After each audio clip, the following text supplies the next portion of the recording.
This is Catholic Daily Reflections for the 6th weekday Mass after Epiphany.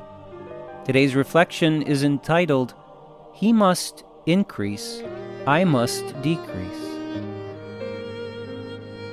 He must increase, I must decrease.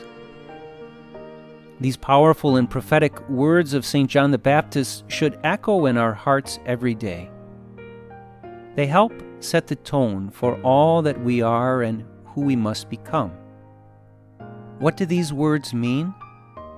Clearly, there are two things that John says here. Jesus must increase, we must decrease. First of all, Jesus increasing in our lives is the primary goal we must have. What exactly does this mean? It means that He takes greater possession of our mind and will. It means He possesses us and we possess Him. It means that our number one goal and desire in life is the fulfillment of His holy will in all things.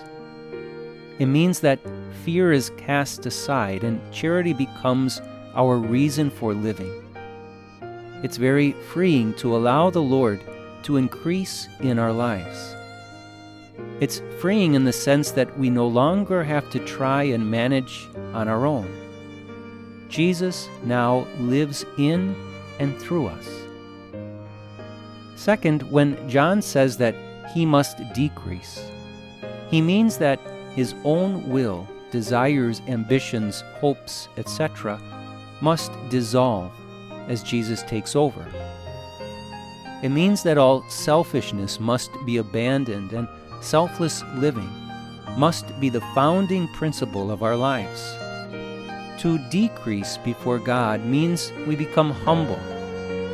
Humility is a way of giving up everything not of God and allowing only God to shine through. Reflect today upon this beautiful statement of St. John the Baptist.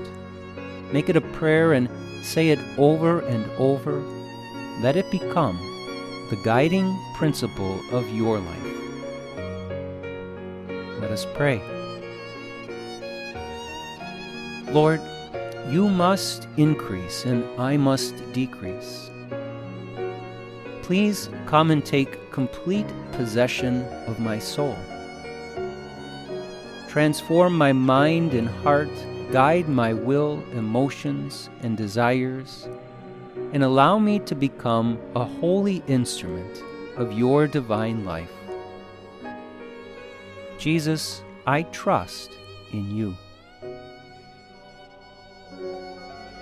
January 11th, 2020. Weekday in the season of Christmas. A reading from the first letter of St. John.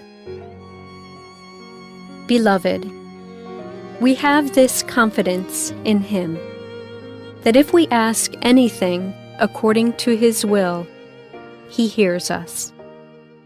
And if we know that He hears us in regard to whatever we ask, we know that what we have asked Him for is ours. If anyone sees his brother sinning, if the sin is not deadly, he should pray to God, and He will give him life. This is only for those whose sin is not deadly.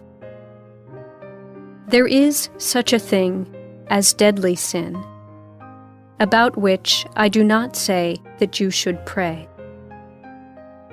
All wrongdoing is sin, but there is sin that is not deadly. We know that anyone begotten by God does not sin, but the one begotten by God He protects, and the evil one cannot touch him. We know that we belong to God, and the whole world is under the power of the evil one. We also know that the Son of God has come and has given us discernment to know the one who is true. And we are in the one who is true, in His Son, Jesus Christ. He is the true God, and eternal life. Children, be on your guard against idols. The word of the Lord. Responsorial Psalm. The response is, "The Lord takes delight in his people." Sing to the Lord a new song of praise in the assembly of the faithful. Let Israel be glad in their Maker. Let the children of Zion rejoice in their King. The Lord takes delight in his people. Let them praise his name in the festive dance. Let them sing praise to him with timbrel and harp. For the Lord loves his people, and he adorns the lowly with victory. The Lord takes delight in his people. Let the faithful exult in glory. Let them sing for joy upon their couches. Let the high praises of God be in their throats. This is the glory of all his faithful. Alleluia. The Lord takes delight in his people. A reading from the Holy Gospel according to John. Jesus and his disciples went into the region of Judea, where he spent some time with them baptizing. John was also baptizing in Aenon, near Salim, because there was an abundance of water there, and people came to be baptized, for John had not yet been imprisoned. Now a dispute arose between the disciples of John and a Jew about ceremonial washings. So they came to John and said to him, "Rabbi, the one who was with you across the Jordan, to whom you testified, here he is baptizing, and everyone is coming to him." John answered and said, "No one can receive anything except what has been given from heaven.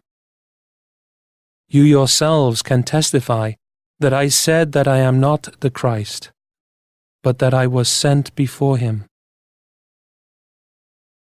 The one who has the bride is the bridegroom. The best man who stands and listens for him rejoices greatly at the bridegroom's voice. So this joy of mine has been made complete. He must increase, I must decrease." The Gospel of the Lord. All the ends of the earth, all you creatures of the sea,